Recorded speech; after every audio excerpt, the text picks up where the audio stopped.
मैं भारतीय जनता पार्टी का एजेंडा पहले बता देता हूँ कि भारतीय जनता पार्टी का एजेंडा है, 2 गुजराती बेच रहे हैं और 2 गुजराती पूरे देश को खरीद रहे हैं। इन्होंने देश के एक बोलते हैं ना वाट लगाना, एक रफ लैंग्वेज में इन्होंने पूरे देश की वाट लगा के रख दी। किसी के लिए भी हो। संघर्ष कहाँ कर रही है? आप उससे लोगों की पहले यात्रा ही खत्म नहीं होती। राहुल गांधी यात्रा करते हैं, प्रियंका जी यात्रा करते हैं, आप लोगों की अभी एक और यात्रा शुरू हो रही है। तो यात्रा को संघर्ष कहते हो क्या? ये तो लोगों को अपने साथ जोड़ने का काम चल रहा है।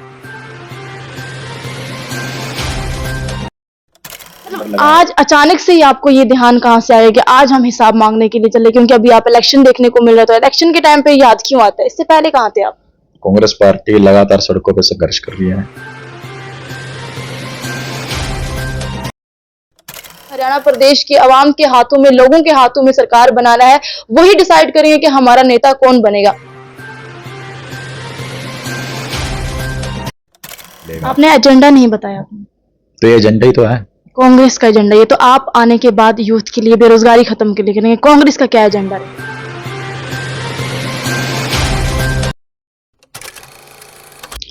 बहुत बहुत स्वागत आप सबका हमारी वीडियो में। आप सभी जानते हैं कि जिस तरह से हरियाणा प्रदेश की बात करूं तो यहाँ पर लगातार चुनावी गर्मियां जो हैं वो देखने को मिल रही है।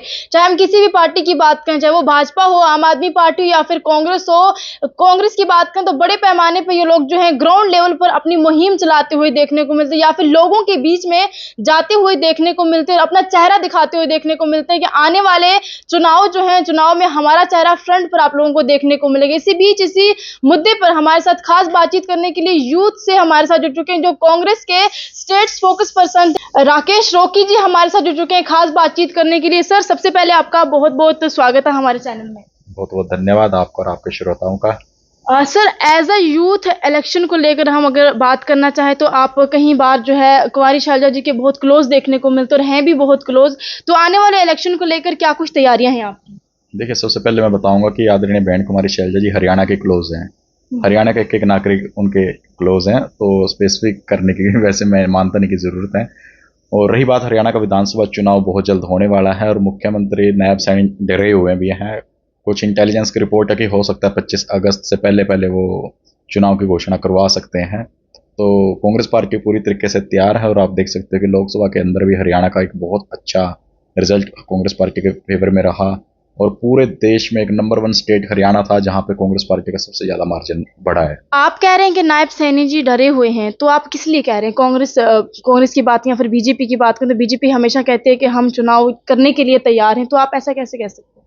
जिस हिसाब से घोषणाओं की झड़ी लगी है पूरे प्रदेश के अंदर, तो आप देख सकते हो कि घोषणाओं की झड़ी उनको जरूरत नहीं होनी चाहिए जिनको 10 साल सरकार चलाने का मौका मिला हो। घोषणाओं की झड़ी उनके लिए हो जिनके 2 या 3 महीने सरकार बनी हो। तो जिनको 10 साल सरकार चलाने का मौका मिला, अगर वो अभी भी घोषणाएं जारी कर रहे हैं, अभी तो घोषणाएं निपटाने का वक्त था, अभी तो एक श्वेत पत्र जारी करने का वक्त था कि अपनी खूबियां गिनवाएं कि इन्होंने 10 साल के अंदर किया क्या है। वो तो गिनवा रहे हैं ना। हाँ, गिनवा रहे हैं। 34% देश के अंदर बेरोजगारी है हरियाणा प्रदेश के अंदर, तो ये उनकी बहुत बढ़िया खूबी है। ये कौशल युवा रोजगार के तहत युवाओं को विदेश में भेजने का मौका दे रहे हैं कि जो इजराइल की और हमास की, यूक्रेन के, रशिया की लड़ाई है कि आप उसके अंदर चले जाओ, क्योंकि पूरे देश को पता कि इन्होंने आर्मी की एक जो भर्तियां होती थी उसको अग्निवीर के तहत इन्होंने तहस नहस कर दिया। तो जब अपने देश की भर्तियां में युवाओं का रुचि नहीं है तो विदेश की आर्मी में भेजने का ये काम कर रहे हैं। और मुझे तो बड़ा दुख है कि मेरी विधानसभा के गांव के सांबड़ी का एक बच्चा रशिया में फंसा हुआ है, जिसको कुछ फोटो भी वायरल हुई थी, जिसको एक आर्मी के ड्रेस डाल करके यूक्रेन के युद्ध में झोंकने का काम किया। तो उसके लिए मैं मानता हूं कि पूर्व मुख्यमंत्री मनोहर लाल और नायब सैनी इसके लिए बखूबी जिम्मेवार हैं। कांग्रेस कहती है कि भाजपा के राज में बेरोजगारी हद से ज्यादा देखने को मिली, लेकिन भाजपा कहती है कि जो कांग्रेस के राज में जो चीज जिनको कहते हैं कि पुरानी हो चुकी थी, अब उनको हम नई तरह से शुरुआत कर रहे हैं। तो इतनी जल्दी अगर हम रोजगार की बात करें, इतनी जल्दी किसी को रोजगार मिल नहीं सकता। हमने बहुत कम समय में बहुत से रोजगार जो हमने दिए हुए हैं। मैं आपकी जानकारी के लिए बताना चाहूँगा कि प्रदेश के अंदर जब कांग्रेस की सरकार थी तब हरियाणा प्रति व्यक्ति आय में देश में सबसे नंबर 1 था। इसके अलावा हम जो फसलों हमारे पास आती थी उसमें देश नंबर 1 था। गरीबों को 100 गज के प्लाट देने में 3,80,000 हमने प्लाटों की डिलीवरी आम लोगों को, गरीब लोगों को करी थी। लेकिन होना 2014 के बाद चाहिए था कि टेक्नोलॉजी का युग आया और युग परिवर्तन हुआ। इन्होंने तो पोर्टल लेकर के आए थे। तो कोशिश ये होती कि ये ज़्यादा से ज़्यादा प्लाट देते। इनकी सरकारी डाटा कि इन्होंने 60,000 लोगों को प्लॉट दिया, चलो इनकी मैं बात मान भी लूँ। कांग्रेस सरकार ने 10 साल में दिए 3,80,000 और इन्होंने दिए 60,000, तो लगभग ये 4 गुना हमसे पीछे हैं। होना इसके उल्ट चाहिए था कि टेक्नोलॉजी के ज़माने में भाजपा कहती है कि धीरे धीरे होगा सब कुछ। इतना धीरे धीरे होगा, धीरे धीरे तो तब होता ना जब कर्जा भी धीरे धीरे बढ़ता। प्रदेश के ऊपर 50,000 करोड़ का कर्जा था, इन्होंने 4 लाख करोड़ का कर्जा कर दिया, तो कर्जा क्यों नहीं धीरे धीरे बढ़ा? कर्जा तो पूरी तेजी से बढ़ा। कह रहे हैं कि जो 70 साल में कांग्रेस नहीं कर पाई वो भाजपा ने 10 साल में कर दिखाया। हाँ, देश के ऊपर और प्रदेश के ऊपर कर्जा करके दिखाया ना। और इसके ऊपर भी कांग्रेस पार्टी की जब सरकार आएगी, एक श्वेत पत्र लेकर के आएगी कि प्रदेश के अंदर कोई पावर प्लांट नहीं लगा, कोई मेडिकल कॉलेज इन्होंने नहीं खोला। करनाल के अंदर मैं उदाहरण देकर बताना चाहूंगा कि Kalpana Chawla medical college Congress party सरकार के टाइम में खुला था। एक ब्रांच हमने ओपन करनी थी कुटेल के अंदर जो कैंसर के लिए होनी थी, वो आज इनसे 10 साल के अंदर भी चल नहीं पाई। तो कांग्रेस सरकार जो इस प्रदेश के अंदर छोड़ के गई थी, ज्यों की त्यों स्थिति आज प्रदेश के अंदर बनी हुई है। कांग्रेस आज जो है बड़े लेवल पे ग्राउंड पे देखने को मिली और कांग्रेस दावा कर रही है कि हम गैस के सिलेंडर के जो भाव हैं वो कम करेंगे, बेरोजगारी को खत्म करेंगे। जो दावे जो है वो कांग्रेस कर रही है, उसको अब के समय की बात करूं तो जैसे इलेक्शन देखने को मिले तो भाजपा इस दावे को पूरा करते हुए देखने को मिल रही है। जैसे गैस के दाम 500 कम कर दिए, जैसे कांग्रेस ने कहा हम करेंगे, लेकिन भाजपा अब उसको कम कर रही है। आप गांव के अंदर जाओगे तो गांव के लोग एक बात कहते हैं कि अगर देश को और प्रदेश को कोई चला सकता है तो वो कांग्रेस चला सकती है। राजस्थान के अंदर हमारी सरकार थी कांग्रेस पार्टी की, तो वहां पर हमने ओल्ड पेंशन स्कीम को लागू करके रखा और 500 रुपये का सिलेंडर गरीब आदमी को मिला। तो जब बीजेपी वाले राजस्थान के अंदर चुनाव लड़ने गए तो ये बोलते थे कि हम 450 रुपये का सिलेंडर देंगे। अरे हरियाणा वाले ने तो आपको 10 की 10 सीटें जिता करके दे दी। हरियाणा वाले जनता का क्या कसूर था? अगर आपको 450 का राजस्थान में आप जाके दे रहे हो तो हरियाणा वालों को भी दे दो ना। तो इनकी नीयत और नीति दोनों में खोट है। तो कांग्रेस पार्टी की सरकार आएगी, कांग्रेस ही गरीबों की पार्टी है, गरीब किसानों की पार्टी है जो उनका दर्द समझती है और उनको अपना मानती है। तो कांग्रेस पार्टी ही गरीब आदमी को और आम व्यापारी को, छोटे वर्ग को राहत देने का काम करेगी। तो क्या लगता है कि आने वाले समय में जो है कांग्रेस अपनी सरकार पर बना पाएगी?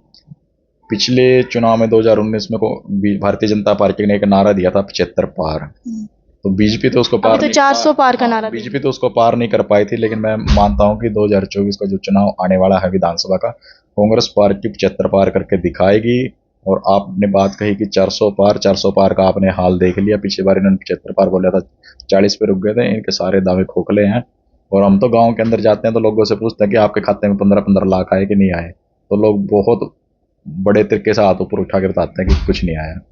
मतलब जैसे कांग्रेस की सरकार आई थी तो कांग्रेस ने अपना एक एजेंडा बताया था कि हमारा रोटी कपड़ा और मकान, ये कांग्रेस का एजेंडा था। और जब भाजपा की सरकार आई तो भाजपा ने बताया कि सबका साथ, सबका विकास, सबका प्रयास, ये इनका एजेंडा था। तो आने वाले समय में जब कांग्रेस की सरकार बनती है तो क्या एजेंडा लेके आएंगे? मैं भारतीय जनता पार्टी का एजेंडा पहले बता देता हूं कि भारतीय जनता पार्टी का एजेंडा है 2 गुजराती बेच रहे हैं और 2 गुजराती पूरे देश को खरीद रहे हैं। इन्होंने देश के एक बोलते हैं ना वाट लगाना, एक रफ लैंग्वेज में इन्होंने पूरे देश की वाट लगा के रख दी। जितने संस्थान जवाहरलाल नेहरू से लेकर डॉक्टर मनमोहन सिंह के प्रयासों से, अथक प्रयासों से इस देश के और प्रदेश में खड़े किए गए थे, इन्होंने सब चीजों को बेचने का काम कर दिया। मोदी जी कहते हैं कि अब इंटरनेशनल लेवल पर भी हमारा नाम बोलते हैं। हाँ, इंटरनेशनल लेवल पे जब हम जाते हैं तो एक नाम बोलता है कि एक ऐसा देश जिसके पास अपनी एयरलाइन नहीं है वो भी हमारी प्राइवेट होगी। रेलवे को प्राइवेट करने जा रहे हैं, आर्मी को प्राइवेट करने जा रहे हैं, LIC एक इतनी बड़ी इंश्योरेंस कंपनी थी उसको प्राइवेट इन्होंने कर दिया। तो वही देश और विदेशों में नाम तो गूंजेगा नहीं। जहां जवाहरलाल नेहरू ने एक पॉलिसी अपनाई थी, जो भी एक स्टेट है, चाहे हरियाणा है या सेंट्रल गवर्नमेंट है, कि ये वेलफेयर स्टेट होती है जो कि आम जनता को एक राहत देने का काम करती है। इन्होंने हर चीज में एक बिजनेस लगा दिया। मोदी जी जब आए थे बोलते थे कि हवाई चप्पल पहनने वाला हवाई जहाज में चलेगा। तो मोदी जी आपने तो कौन से हवाई जहाज में, आप तो हमारे से पैसेंजर ट्रेन बंद करवाने जा रहे हो। तो ये हालात है। तो देश के अंदर मेंटेनेंस नहीं है, रेलवे के इतने एक्सीडेंट हो रहे हैं, इतने एक्सीडेंट रेलवे के हो गए, तो रेल मंत्री को चाहिए ना कि नैतिकता के आधार पर अपना इस्तीफा दे। तो ये देश का दुर्भाग्य नहीं तो और क्या है। एज अ यूथ आने वाले समय में लोगों की काफी इच्छा जो आपके साथ जुड़ी है, चाहे वो यूथ हो, खासकर यूथ आपके साथ काफी हद तक देखने को मिलते हैं। तो एज अ यूथ आप बेरोजगारी को किस लेवल तक देखते हैं? देखिए, देश और प्रदेश में बेरोजगारी का हाल बहुत चरम पर है। और मैं मानता हूं कि मेरी विधानसभा की जो जमीन है बड़ी उपजाऊ जमीन है, तो हम किसानों को बड़े राहत दे सकते हैं। और मेरी विधानसभा में छोटा जमींदार है जो 2 किल्ले का, 4 किल्ले का, 5 किल्ले तक का किसान है, उनको हम नई टेक्नोलॉजी दे करके हम फसल में उनको लाभ पहुंचा सकते हैं, मुनाफा उनका बढ़ा सकते हैं। और मेरी विधानसभा में एक मत्स्य किसान, मछली का पालन करने वाले को पद्मश्री मिला है, तो ये कितना बड़ा सौभाग्य की बात है कि वो भी मेरी विधानसभा के अंदर है। तो हम मत्स्य पालन को बढ़ावा दे सकते हैं जहां पर इतनी जमीन उपजाऊ हुआ है। और बिजनेस और इंडस्ट्री के लिए एक एडवांटेज हमारा ये है कि मेरी पूरी विधानसभा NH44 के ऊपर है। तो करनाल से लेकर के अगर कुरुक्षेत्र के बीच में ढाबों की अगर चेन हम बनाए तो उससे कितना बेनिफिट मेरी विधानसभा को होगा और कितना ही रोजगार विधानसभा के अंदर लोगों को मिलेगा। आपने एजेंडा नहीं बताया। तो ये एजेंडा ही तो है, कांग्रेस का एजेंडा ये। तो आप आने के बाद यूथ के लिए बेरोजगारी खत्म के लिए करेंगे, कांग्रेस का क्या एजेंडा रहेगा? कांग्रेस का एजेंडा पेंशन को लेकर के क्लियर है कि आते सार 6,000 हम पेंशन देंगे, 500 रुपए का सिलेंडर देंगे, गरीबों को 100 गज के प्लाट देंगे। कोई बच्चा ग्रेजुएशन करके निकलता है तो उसको पेड इंटर्नशिप हम देने का काम करेंगे। और राहुल गांधी जी ने ये एजेंडे के अंदर भी डाला था। और ओल्ड पेंशन स्कीम ये तो बीजेपी भी दे रही है ना, जो आपने कहा सिलेंडर महंगा दे। अभी तो बीजेपी ने 500 महंगा कर दिया, 500 कम कर दिया सिलेंडर, 500 का सिलेंडर दे दिया। कांग्रेस 400 रुपए का छोड़ के गई थी, 1200 तक ले गए। तो 200 रुपए अगर छोड़ भी दे तो कितना 1000 का। आप जो दावे करते हो ना, वो अब जो है, मैंने कहा कि जो 10 साल में बीजेपी ने नहीं कहा, वो इन दिनों में वो बीजेपी पूरा कर रही है। मैं जानकारी के लिए एक बात और बताना चाहूंगा कि मध्य प्रदेश में हमारी सरकार बनी थी, हमने 11 महीने चलाई थी, तो हमने 70,000 करोड़ का किसानों का कर्जा माफ कराया था।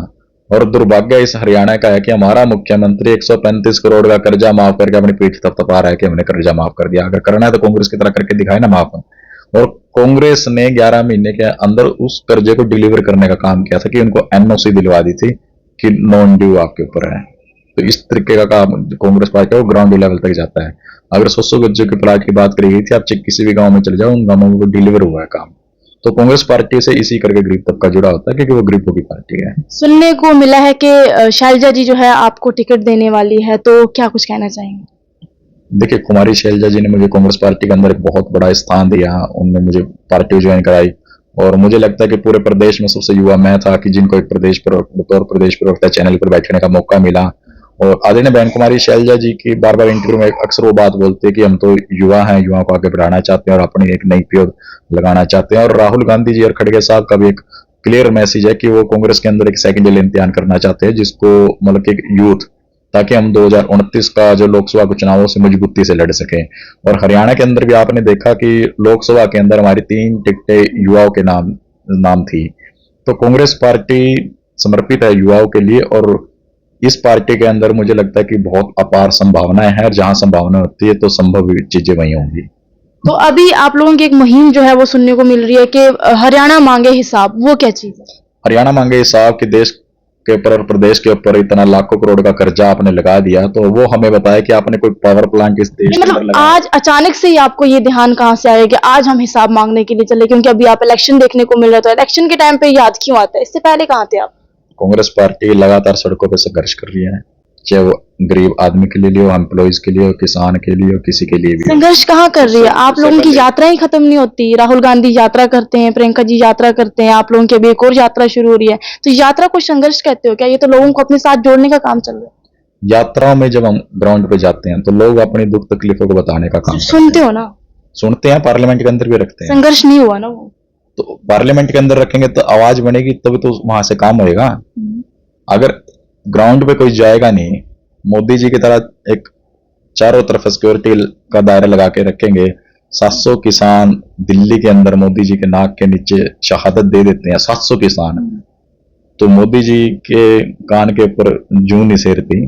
तो ये फर्क है ना कांग्रेस पार्टी के अंदर, बीजेपी पार्टी के अंदर, कि कांग्रेस पार्टी खुद जाकर के हर समस्या को, कश्मीर के अंदर 370 लगी, क्या राहुल गांधी जी वहां नहीं जाके आए? मणिपुर के अंदर आज तक हमारा एक प्रदेश स्टेट जल रहा है, जिम्मेवारी बनती थी कि नरेंद्र मोदी जी उस लेकिन बात वही आती है ना कि अगर राहुल गांधी जी निकलते हैं फील्ड में तो फिर वही बात आती है, जब वो मोहब्बत की दुकान खोलने वाला राहुल गांधी ने जब ये यात्रा निकाली थी, तो जब पार्लियामेंट में गए तो उनको बोलने नहीं दिया, तो फिर क्या फायदा इस तरह से ग्राउंड में निकलने का? पहले तो मैं बात बताऊंगा कि राहुल गांधी ने मोहब्बत की दुकान पूरे देश के अंदर स्टैब्लिश किया, कि एक एजेंडा स्टैब्लिश किया कि जिस हिसाब से भाईचारा को तोड़ने का काम कर रहे थे, तो बीजेपी और आरएसएस को बड़ी ठेस पहुंच गई। राहुल गांधी तो मोहब्बत की दुकान खोल रहा, तो उनकी दुकान कैसे चलेगी? तो उन्होंने एक खोल ली है पिछले दिनों सलीम की दुकान, कि हर दुकान के बाहर टैग लगवाया जाए, पता लगे ये किसकी दुकान है। किसकी दुकान? तो ये भाईचारे को तोड़ने वाले लोग हैं। तो राहुल गांधी का प्रयास रहता है कि हर उस गरीब तबके तक, हर उस तकलीफ में जो आदमी है तो कोई तबका उस तक पहुंचा जाए, उसकी तकलीफ के लिए संघर्ष किया जाए। आपकी जानकारी के लिए मैं बताना चाहूंगा कि मेरा प्रदेश में जो एनसीआर कह रही है, चाहे फरीदाबाद है चाहे गुड़गांव है, कांग्रेस पार्टी ने उसको इतना डेवलप किया था कि इंटरनेशनल कंपनियां वहां पे अट्रैक्ट हुई थी, उन्होंने अपने हेड ऑफिस तक बनाए थे। लेकिन भाजपा सरकार को जब 10 साल सरकार चलाने का मौका मिला, आज वो दोनों शहर फरीदाबाद और गुड़गांव आज कचरे का ढेर बन चुके हैं। और कुमारी शैलजा जी ने भी पार्लियामेंट के अंदर बकायदा इस बात को बुलंद किया है कि ये दोनों शहर सिर्फ हरियाणा को टैक्स नहीं देते, पूरे देश को टैक्स देते हैं, जिससे एक देश की इकोनॉमी मजबूत होती है। आपने वहां से टैक्स तो लिया। आपकी मैं जानकारी के लिए एक बात और बताना चाहूंगा कि बजट आया, बजट में हरियाणा से 7% टैक्स गया, रिफंड के नाम पे 1% आया। इससे पिछले बजट में कांग्रेस पार्टी अगर होती तो सबको बराबर का देती, लेकिन भारतीय जनता पार्टी ने एक एवरेज जो निकाली थी 12,500 की निकाली थी रिफंड की, हरियाणा को सिर्फ 4,500 मिला था। इस बार हर स्टेट में 25,000 से लेकर 40,000 तक की एवरेज सभी स्टेटों को प्रति व्यक्ति मिला, लेकिन मेरे प्रदेश को 6,500 मिला। तो इस बात का बड़ा महसूस होता है कि हमारे प्रदेश से 3 मंत्री सेंटर में बैठे हुए हैं और मनोहर लाल जी बतौर मुख्यमंत्री इस प्रदेश को चला करके गए, वो सेंटर में। हमें उम्मीद थी कि अब की बार बजट में हरियाणा को कुछ ज्यादा मिलेगा। हरियाणा के बच्चे तकरीबन 150 से ज्यादा ओलंपिक खेलते हैं, गुजरात के 6 खेलते हैं, तो हरियाणा को उसका हक मिलना चाहिए बजट में। लेकिन गुजरात का स्पोर्ट्स का बजट हरियाणा से कहीं ज्यादा है। मैं इस बात के लिए हम खिलाफ नहीं करते कि भी आप गुजरात को मत दो, गुजरात को दो जितना उनका बनता है, लेकिन हरियाणा का तो हक कम से कम आप ना मारो ना। तो कांग्रेस पार्टी में और बीजेपी पार्टी में ये फर्क है। तो आने वाले समय में कांग्रेस सरकार अगर बनाती है तो ये सब पूरा कर पाएंगे? बिल्कुल करेंगे पूरा। आम आदमी की लड़ाई लड़ेंगे, संघर्ष करेंगे, उनको राहत देने का काम करेंगे। ओल्ड पेंशन स्कीम जब मिलेगी तो मेरा जो कर्मचारी है वो खुश होगा। 500 रुपए का सिलेंडर मिलेगा तो गरीब तबके में खुशहाली आएगी। 100 गज के प्लाट जिनको मिलेंगे, जिनके सर पर छत नहीं है, उनके अंदर खुशहाली आएगी। और हम इन पोर्टलों को सबसे पहले दिन आके बंद करेंगे। तो जो पूरा का पूरा 10 साल हो गए, घर से एक आदमी तो फोटो कॉपी की मशीन जहां दुकान है वहीं पे खड़ा रहता है कि वो अपना नाम ठीक करा ले। तो उनको हम राहत देने का काम करेंगे और ज्यादा से ज्यादा नौकरियां जो देश के अंदर और प्रदेश के अंदर बैकलॉग खाली पड़ा है उनको भरने का काम करेंगे। चलिए, आने वाले समय में इन सारे सवालों का जवाब हम आपसे पूछने के लिए फिर से आएंगे जब कांग्रेस की सरकार बनेगी। बहुत बहुत शुक्रिया अपना समय देने के लिए। कांग्रेस की अगर हम बात करें तो कांग्रेस ग्राउंड पे सबसे ज्यादा यूथ जो है अपने देखने को मिल रही है, क्योंकि कांग्रेस यूथ को आगे बढ़ा रही है। जैसे राहुल गांधी जी ने कहा कि यूथ आगे बढ़ेगा तो सब लोग जो उनके साथ जुड़ेंगे। इसी के साथ साथ मैंने पहले ही बताया कि जितनी भी पॉलिटिकल पार्टियां हैं वो ग्राउंड पे देखने को मिल रही है, अपना चेहरा दिखाते हुए देखने को मिल रही है कि आने वाले चुनाव में वो लोग जो है फ्रंट पर लीड करते हुए देखने को मिलेगा। अब देखते हैं आने वाले टाइम में हरियाणा प्रदेश के अंदर किसकी सरकार बनती है, कांग्रेस हो, बीजेपी हो या फिर आम आदमी पार्टी हो, क्योंकि आम आदमी पार्टी भी बड़े लेवल पे ग्राउंड पे अपने प्रोग्राम जो है वो करते हुए देखने को मिलती है। अब आने वाले समय में क्या कुछ देखने को मिले, क्योंकि हरियाणा प्रदेश के आवाम के हाथों में, लोगों के हाथों में सरकार बनाना है, वही डिसाइड करेंगे कि हमारा नेता कौन बनेगा। अब जुड़े इस वीडियो को एंड के साथ, उस वीडियो को सबके साथ जरूर शेयर कीजिए।